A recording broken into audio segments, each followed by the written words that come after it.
안녕하십니까? 예, 우리 이 자리를 불러주신 하나님께 감사합니다. 예, 아멘. 우리 좌우 옆 사람과 이렇게 인사하면 좋겠습니다. 우리는 하나님의 순례자들입니다. 예, 우리는 하나님의 순례자입니다.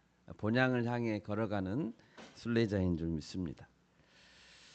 네, 지난주 말씀에서 요셉은 하나님이 주신 지혜로 바로의 꿈을 해석하고 또 대대적인 기근이 닥쳤을 때 애굽과 또 주변의 나라를 구원하는 구원자가 되었습니다. 요셉은 30살의 나이에 우리가 상상할 수 없는 권력과 또 부와 명예를 얻게 됐습니다. 그러면 요셉의 인생에서 우리는 무엇을 배울 수 있을까요? 요셉의 이야기는 단지 인생 성공 스토리가 아닙니다. 온갖 시기심과 모함과 역경을 극복한 인간 승리의 이야기가 아닙니다. 오늘 말씀을 보면서 하나님께서는 요셉을 통해 어떤 역사를 이루어 가시는지를 배우고 또 요셉의 신앙을 배울 수 있기를 바랍니다.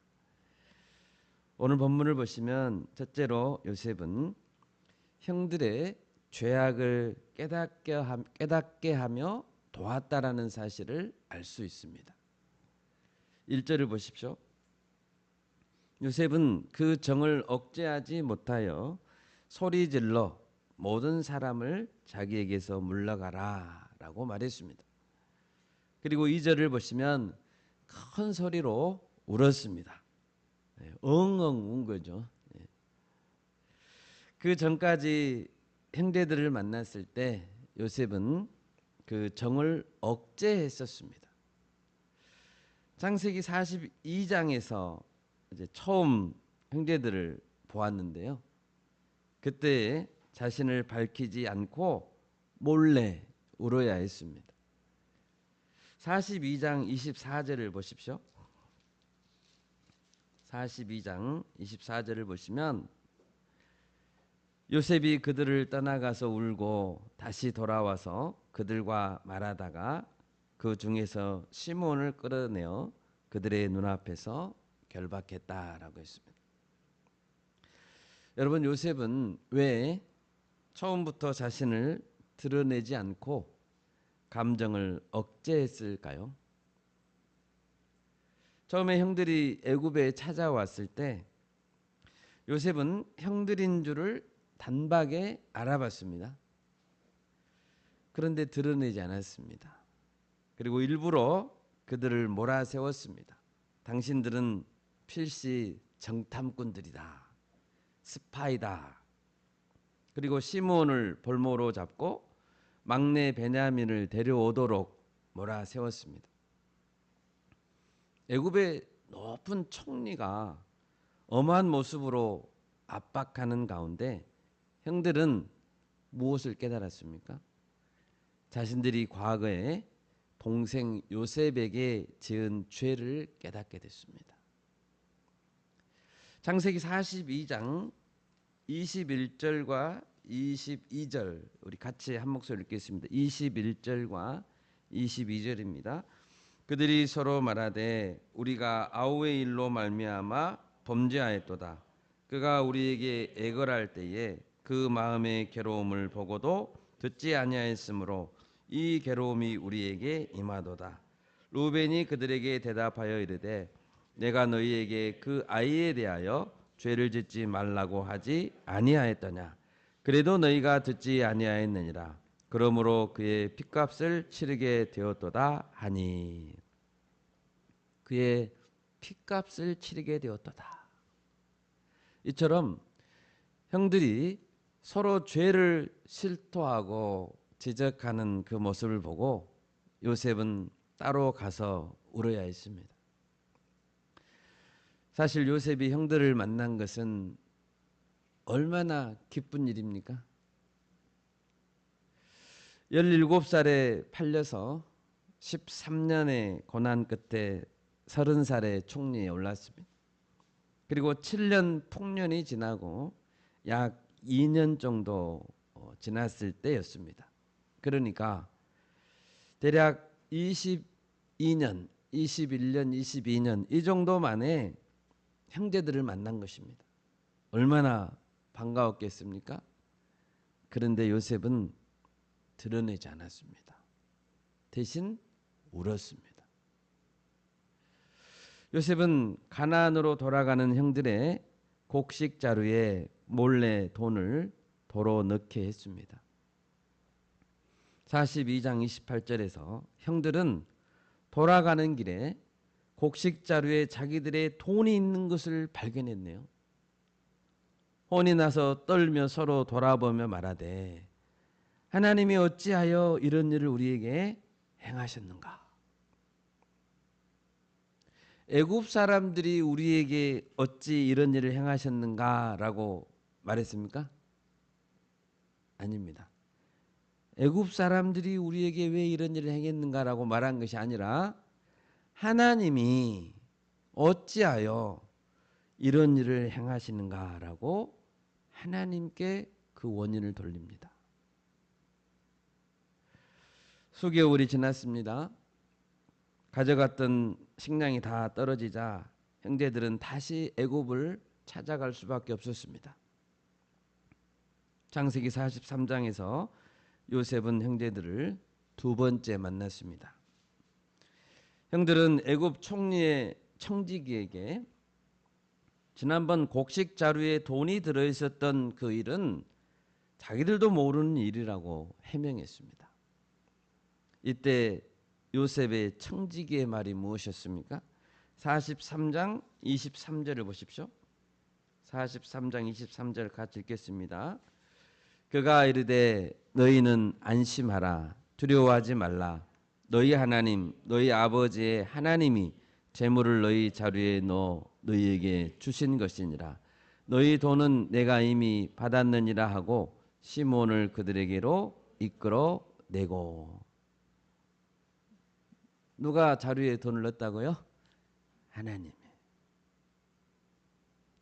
청지기의 입을 통해서도 확인된 것은 무엇입니까? 하나님이 지금 그 일을 진행하고 있다라는 사실입니다.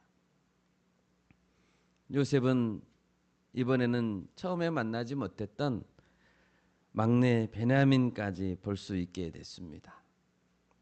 요셉은 계속해서 자신을 밝히지 않은 채 43장 27절에서 형제들에게 묻습니다.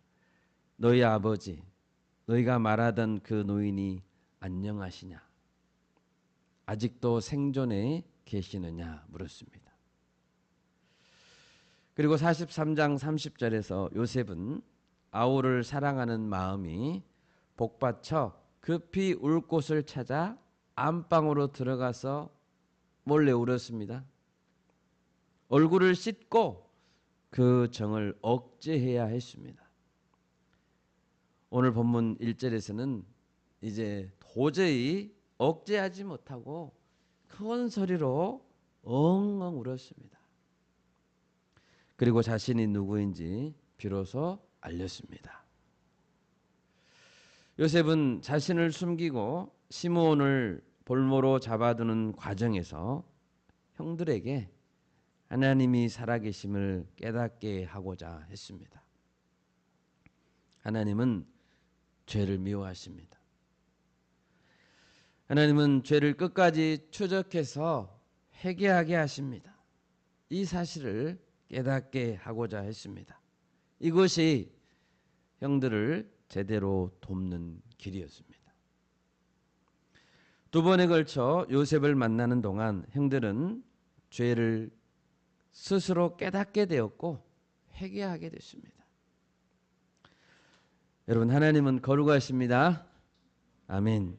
하나님은 죄를 미워하십니다. 아멘. 아멘. 그러므로 우리는 회개해야 됩니다. 베드로후서 3장 9절 말씀 같이 찾아보겠습니다. 베드로후서 3장 9절입니다. 주의 약속은 어떤 이들이 더디다고 생각하는 것 같이 더딘 것이 아니라 오직 주께서는 너희를 대하여 오래 참으사 아무도 멸망하지 아니하고 다 회개하기에 이르기를 원하시느니라. 아멘. 하나님께서 우리가 죄 지은 것을 모르기 때문에 말씀하지 않으시는 것이 아닙니다. 하나님의 약속이 더디기 때문에 느긋하신 것이 아닙니다. 하나님은 우리에게 지금 참고 계시는 것입니다. 그래서 다 회개하기에 이르기를 원하시기 때문입니다. 이것이 하나님의 마음입니다. 여러분, 우리가 회개합시다. 아멘. 죄에서 돌이킵시다. 아멘. 하나님은 에레미야 선지자를 통해서 하나님이 얼마나 울고 계신지를 말씀하셨습니다. 우리 에레미야 9장 1절을 찾아볼까요? 에레미야 9장 1절. 어찌하면 내 머리는 물이 되고 내 눈은 눈물 근원이 될고 죽임을 당한 딸 내 백성을 위하여 주야로 울리로다. 9장 7절도 한번 읽어볼까요? 9장 7절입니다.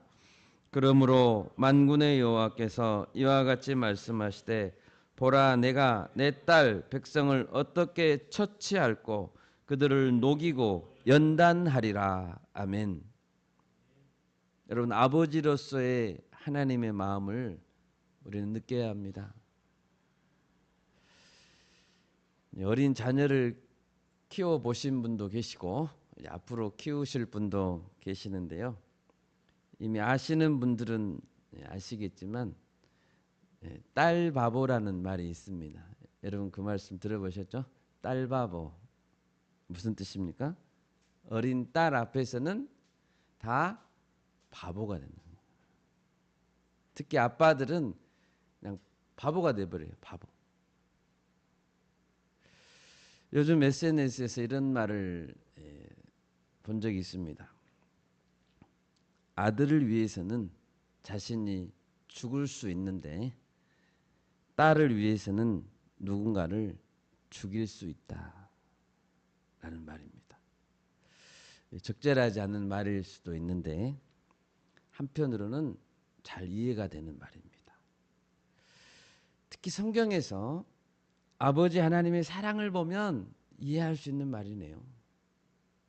그 정도로 아버지는 모든 것을 다해 자녀를 사랑한다는 말입니다. 여러분, 하나님은 이스라엘을 향해서 자기 백성을 향해서 성경 구절에서 수도 없이 말했습니다. 너희는 내 딸이다. 시온의 딸이다. 처녀 시온 딸이다. 이렇게 말했습니다. 그렇게 사랑하시지만 하나님은 엄하게 말씀하십니다. 보라 내가 내 딸 백성을 어떻게 처치할꼬 그들을 녹여버리고 연단시키리라. 죄 가운데 빠져가는 딸이 있다면 녹여버리겠다는 것이죠. 연단하겠다는 뜻입니다. 강하게. 그리고 그 과정 중에 아버지의 머리는 무엇이 됩니까? 온통 물이 됩니다. 아버지의 눈은 눈물이 펑펑 쏟아지는 눈물 근원이 됩니다. 이것이 아버지의 마음입니다. 여러분, 요셉의 마음은 지금 아버지의 마음입니다. 우리가 이 아버지의 마음을 담기 원합니다. 그래서 말하지 않고 골방에 들어가서 우는 겁니다. 하나님이 맡겨주신 양들을 돕고 믿음이 연약한 사람을 돕기 위해서는 남몰래 흘리는 눈물이 필요합니다. 다 해줄 수 있지만 아버지에게는 돈이 많아요. 능력도 많습니다. 다 해줄 수 있지만 해주지 않을 때의 그 아픔, 눈물을 이해해야 합니다. 쉽게 용서할 수 있습니다. 처음에 만났을 때 용서할게 말할 수 있습니다. 그러나 그렇게 하지 않았습니다. 쉽게 용서할 수 있지만 연단을 위해 가혹하게 대해야 할 때 참아야 하는 고통의 눈물이 있습니다. 우리는 그 눈물을 흘려야 합니다. 사도 바울은 에베소 교회를 떠나면서 말했습니다. 사도행전 20장 31절인데요. 제가 읽습니다. 그러므로 여러분이 일깨어 내가 3년이나 밤낮 쉬지 않고 눈물로 각 사람을 훈계하던 것을 기억하라. 사도 바울은 어떻게 훈계했습니까? 3년이나 밤낮 쉬지 않고 눈물로 각 사람을 훈계했습니다. 여러분, 눈물이 없으면 사람을 키워낼 수 없습니다. 아멘. 그래 본 적이 없는 사람이라면 목자가 아니죠. 양들을 위해서 울어본 적이 없다면 눈물로 우리가 한 영혼을 살릴 수 있기를 바랍니다. 아멘. 오늘 말씀에서 두 번째로 요셉은 하나님께서 먼저 나를 보냈다라고 말했습니다. 4절을 보십시오. 요셉이 형들에게 이르되 내게로 가까이 오소서. 그들이 가까이 가니 이르되 나는 당신들의 아우 요셉이니 당신들이 애굽의 판자라. 22년 전 도단에서 당신들이 나를 애굽에 내려가는 이스마엘 상인들에게 팔았습니다 라고 지금 말하고 있습니다. 22년 전의 일이 바로 어제의 일처럼 생생합니다. 요셉의 말을 들을 때 형들의 마음이 어땠을까요? 가슴이 철렁 내려앉았겠죠.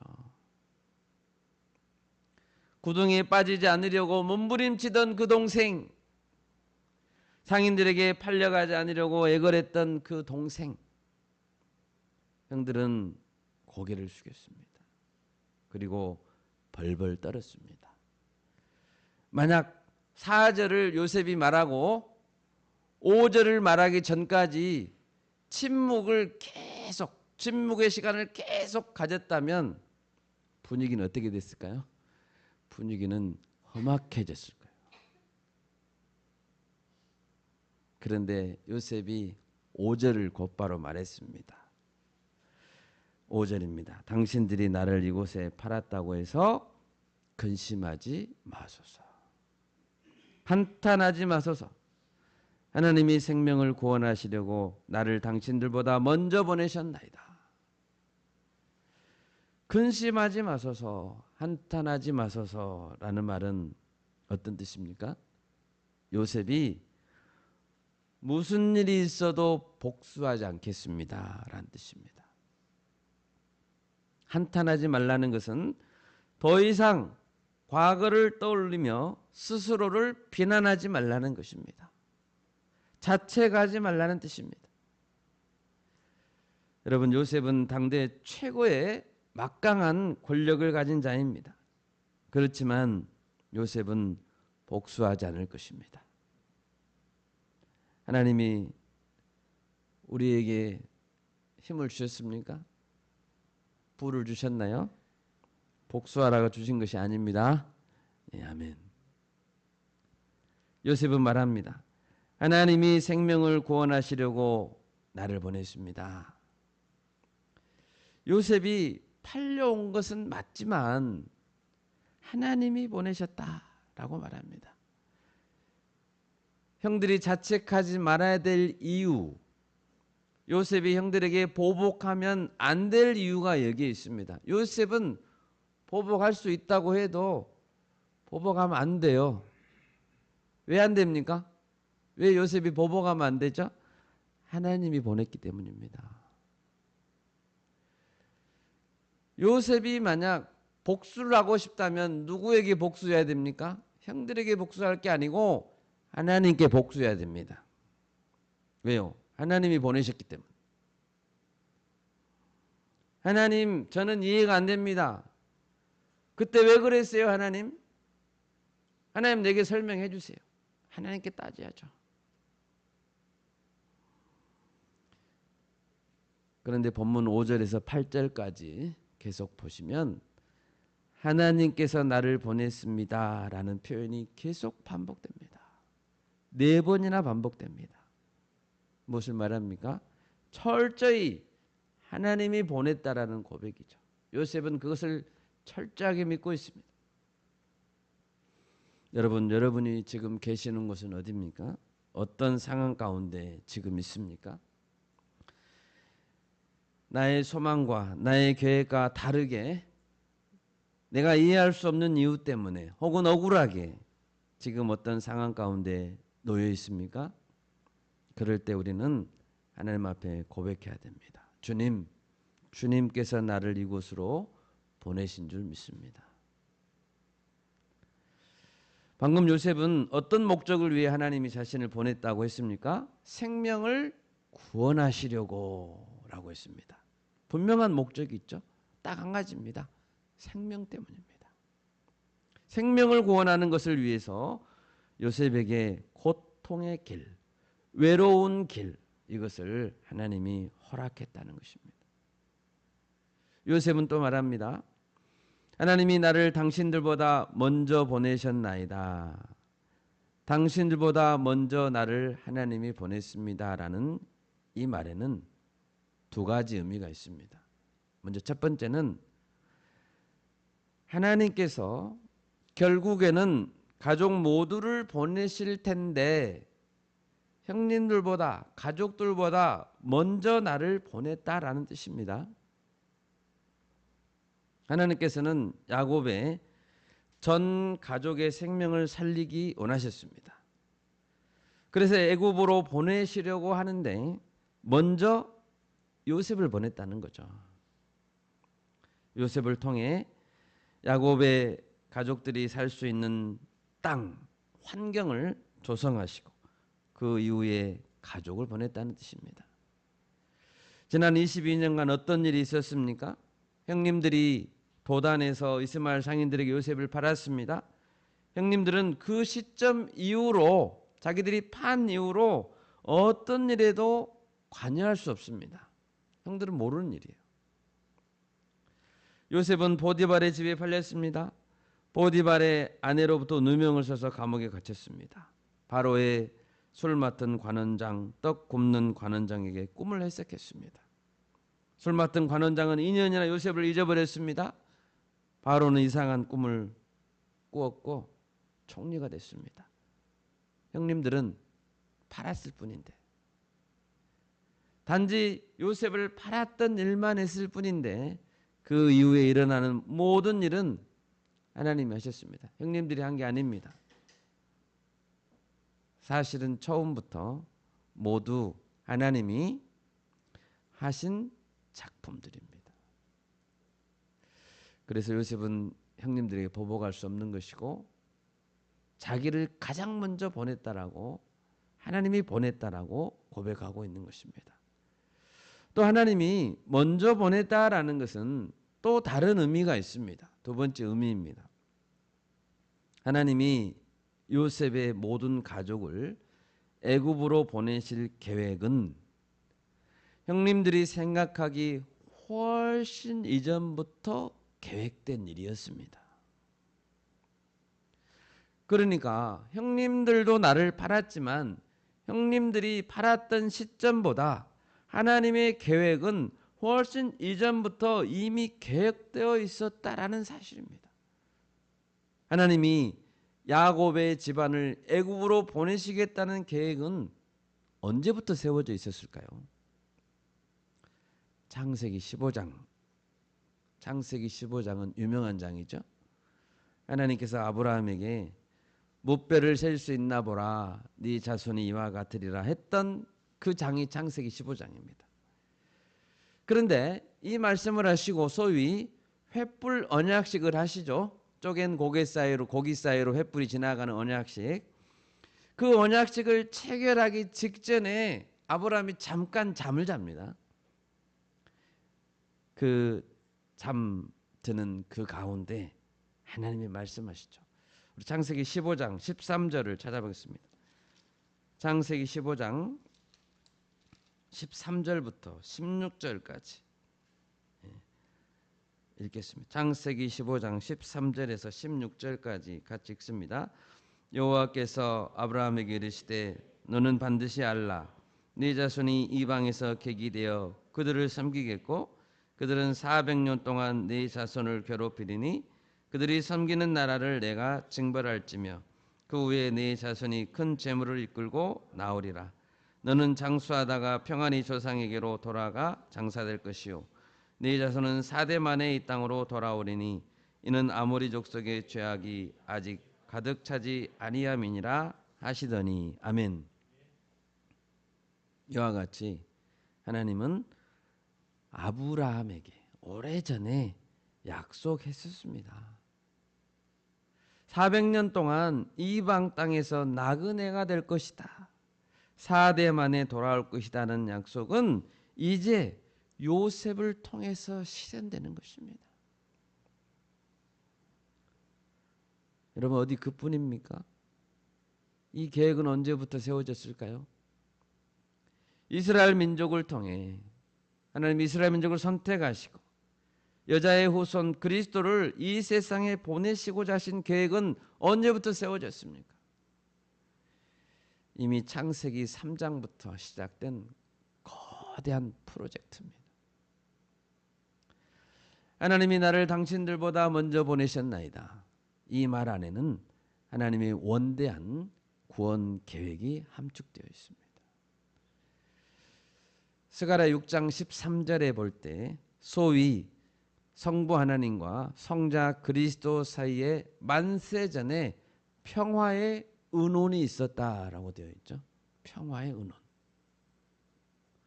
하나님은 만세 전에 이 평화의 은혼을 통해서 독생자 예수 그리스도를 보내시고자 계획하고 계셨던 것입니다. 여러분 하나님은 약속의 하나님이십니다. 아멘. 하나님은 약속하시면 반드시 지킵니다. 우리 한 사람 한 사람을 만세전에 구속하기로 섭리하셨고 그 인생의 모든 것을 빚어가시는 하나님을 찬양합니다. 아멘. 우리는 이런 하나님의 관점에서 내 자신의 인생을 바라봐야 됩니다. 하나님의 눈으로 바라봐야 됩니다. 지금 내가 있는 곳, 지금 내가 하는 일, 그 가운데서 나는 하나님께 모든 것을 맡겨드리고 있는가? 하나님이 보냈으면 형들을 원망할 이유가 어디에 있습니까? 하나님이 보냈는데 왜 형들을 원망해요? 하나님께서 나를 보낸 사실을 인정한다면 원수 갚을 일도 없습니다. 원수 갚을 일 하나님께 맡겨야죠. 지기 싫은 고난의 십자가도 하나님이 보내셔서 지게 하셨으면 기쁨으로 져야죠. 우리 모두 이 약속의 하나님을 신뢰할 수 있기를 바랍니다. 아멘. 세 번째로 오늘 본문에서 요셉은 가족을 책임지되 영원한 약속의 땅을 바라보았습니다. 본문 8절을 볼 때 하나님의 섭리 가운데 요셉은 어떤 자리에까지 올랐습니까? 바로의 아버지가 됐습니다. 여러분 바로가 강대국의 왕 아닙니까? 그런데 하나님은 바로의 아버지로 요셉을 세워버렸어요. 바로 온 집의 주가 되었다라고 했습니다. 애굽 온 땅의 통치자가 되었다고 했습니다. 왕좌는 바로가 앉아있지만 실제로 누가 통치합니까? 요셉이 통치합니다. 여러분 실제 모든 왕좌에는 사람들이 앉아있지만 누가 통치합니까? 그리스도가 통치하는 줄 믿습니다. 아멘. 9절 이하를 보십시오. 요셉은 형들에게 말하기를 애굽에서 최고의 땅은 고센 땅입니다. 고센 땅에 가족을 모시겠다고 말합니다. 아버지를 빨리 모셔오기를 부탁하고 있습니다. 그런데 이 요셉의 말을 가만히 들여다보면 아버지에 대한 생각이 강력하다는 것을 알 수 있어요. 아버지에 대한 배려와 그 생각이 특히 강조되어 있습니다. 9절을 보십시오. 속히 아버지께로 올라가십시오. 아버지 아들 요셉의 말에 10절을 보십시오. 아버지의 아들들과 아버지의 손자들과 아버지의 양과 소와 모든 소유. 11절을 보십시오. 내가 거기서 아버지를 봉양하겠습니다. 아버지와 아버지의 가족과 아버지께 속한 모든 사람에게 부족함이 없도록 하겠습니다. 여러분 형들을 왜 돕고 있나요? 아버지 아들들이기 때문에 돕는다는 거예요. 아버지 때문에 돕는다는 거예요. 지금 13절 다 내 아버지께 아뢰고 속히 모시고 내려오소서. 요셉은 왜 이렇게 아버지가 소중합니까? 물론 아버지가 요셉을 특별히 사랑했습니다. 그래서 총 천연색 채색 옷을 입혔죠. 그동안 22년간 아버지 얼굴을 못 봤기 때문에 아버지 얼굴을 특히 보고 싶을 수도 있습니다. 그런데 지금 아버지를 강조하고 있는 것은 그런 차원이 아닙니다. 요셉은 역사성 있는 신앙을 지금 이야기하고 있는 것입니다. 요셉에게 중요한 것은 아버지의 신앙 역사를 계승하는 것입니다. 아버지와 형제들이 다 와서 고센 땅에서 편하게 살아라 이게 아닙니다. 아버지의 신앙의 역사를 우리는 계승해야 된다. 그것을 말하고 있는 것입니다. 요셉은 최고의 통치자이고 모든 권력과 부를 누리고 있지만 자기가 지금 누리고 있는 이 복은 영원한 복이 아니다는 걸 알고 있습니다. 영원한 복은 누구를 통해서 옵니까? 아버지의 하나님을 통해서 옵니다. 요셉은 모든 가족들이 아버지 야곱의 신앙을 계승해야 된다는 것을 항상 잊지 않았습니다. 아브라함의 하나님, 이삭의 하나님, 야곱의 하나님, 그 하나님의 후손이고 그 하나님의 축복의 물줄기에서 결코 요셉 자신과 자기의 후손이 배제되어서는 안 된다라는 사실을 이야기하고 있습니다. 요셉은 하루빨리 아버지를 만나야 됩니다. 창세기 48장을 보시면 야곱이 병들어서 이제 곧 죽게 됩니다. 이제 병들었죠. 나이도 많고 아버지 야곱이 죽게 됩니다. 그런데 48장 1절을 보십시오. 이 일 후에 어떤 사람이 요셉에게 말하기를 네 아버지가 병들었다 하므로 그가 곧 두 아들 므낫세와 에브라임과 함께 이르렀다 했습니다. 아버지가 병들어서 곧 죽게 되었을 때 요셉은 무엇을 했습니까? 요셉은 얼른 자기 두 아들들을 데리고 갔습니다. 빨리 와 빨리. 그리고 아버지께 가서 너희들은 축복을 받아야 돼. 요셉은 두 아들 에브라임과 므낫세를 데리고 갔습니다. 그리고 에브라임과 므낫세는 이 아버지 야곱의 축복을 받고 각각 12지파의 한 지파의 족장들이 됐습니다. 한 지파씩. 자기가 애굽의 총리가 되는 것보다 애굽의 모든 온 땅의 통치자가 되는 것보다 자기 아들들이 아버지 야곱의 축복을 받고 족장들이 되는 것이 더 기뻤습니다. 아멘. 아멘. 총리가 되는 것보다 이게 더 중요해요. 이게 더. 아버지 축복을 받고 족장이 되는 게 더 중요하다고요. 여러분의 아버지가 신실한 믿음의 사람이십니까? 여기 있는 분들 중에 이제 아버지가 믿음의 사람이신 분들이 있죠. 반드시 아버지가 받은 신앙의 유산을 이어받으시길 바랍니다. 아멘. 그것은 무엇과도 바꿀 수 없는 가치 있는 것입니다. 혹시 아버지가 신앙이 없으신 분이 계십니까? 그러면 이제부터 믿음의 가문을 세우십시오. 믿음의 가문을 세우시고 자신이 받은 하나님의 복을 자녀에게 상속해 주시기를 바랍니다. 이것은 매우 중요한 일입니다. 결국 우리의 영적 유산, 믿음의 뿌리는 어디에 있습니까? 모두 아브라함과 이삭과 야곱의 하나님, 그 뿌리에 있습니다. 우리는 세대를 거듭할수록 우리 후손이 오고 또 오고 올 후손들이 올 텐데, 세대를 거듭할수록 하나님의 약속이, 하나님의 말씀이 점점 업그레이드 되는 게 아닙니다. 점점 하나님의 말씀이 개량되는 것이 아닙니다. 우리는 아브라함과 이삭과 야곱의 그 하나님, 그 약속을 확인해야 됩니다. 그리고 계승하고 실현시켜야 됩니다. 요셉은 형들과 아버지 야곱에게 애굽에서 가장 좋은 땅 고센에 정착하도록 했습니다. 나일강 동쪽에 있는 아주 비옥한 땅입니다.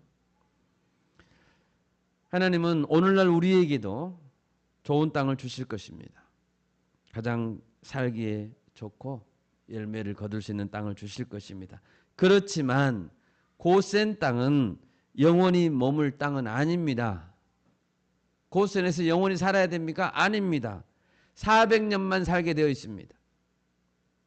400년이 지나면, 4대가 지나면 어디로 가야 됩니까? 약속의 땅으로 다시 가야 됩니다.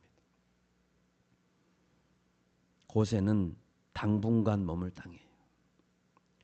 고센을 누리게 해주신 하나님께 감사합니다. 감사 찬양해야 됩니다. 하나님 감사하죠. 그런데 고센의 마음까지 주면 안 됩니다. 여러분, 고센의 마음까지 주지 마십시오.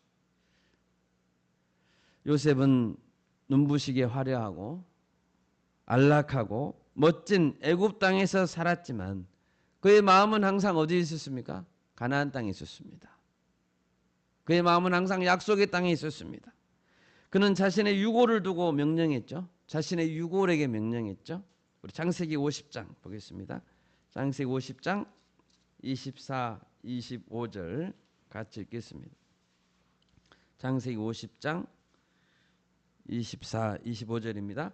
요셉이 그의 형제들에게 이르되 나는 죽을 것이나 하나님이 당신들을 돌보시고 당신들을 이 땅에서 인도하여 내사 아브라함과 이삭과 야곱에게 맹세하신 땅에 이르게 하시리라 하고, 요셉이 또 이스라엘 자손에게 맹세시켜 이르기를 하나님이 반드시 당신들을 돌보시리니 당신들은 여기서 내 해골을 메고 올라가겠다 하라 하였더라. 아멘. 요셉의 마음은 거기에 있었죠. 실제로 모세가 이제 출애굽을 지휘하잖아요. 모세는 400년 후에 출애굽할 때 요셉의 유고를 메고 갑니다. 요셉의 유고를 메고 가져다가 약속의 땅에 묻어줍니다. 여러분, 말씀을 맺겠습니다. 요셉의 신앙은 어떤 신앙입니까? 비록 죄를 지은 형들이라 할지라도 아버지의 마음으로 눈물로 고쳐드리고자 했던 그 마음을 우리가 배워야 합니다. 눈물이 있지 않는 곳에는 영혼이 살아나지 않습니다. 요셉은 자신의 과거를 하나님의 눈으로 재해석했습니다. 그러자 하나님이 먼저 자신을 애굽에 보냈다는 사실을 알았습니다. 형들을 원망할 것도 없고 보디발의 집에 보복할 것도 없습니다. 하나님이 먼저 나를 보냈습니다. 이 관점으로 우리 각자는 자신의 인생을 해석해야 합니다. 요셉의 마음은 화려한 애굽에 있지 않았습니다. 높은 총리 자신의 포지션에 있지 않았습니다. 볼품없지만 거친 광야와 같은 곳이지만 요셉의 마음은 약속의 땅에 있었습니다. 그곳에는 하나님이 계시고 하나님의 약속이 있기 때문입니다. 우리가 오늘 하루를 살아도 하나님이 계신 본향을 바라볼 수 있기를 바랍니다. 아멘. 요셉의 복을 우리도 같이 누리는 우리 모두가 되시기를 축원합니다. 아멘. 제가 기도하겠습니다.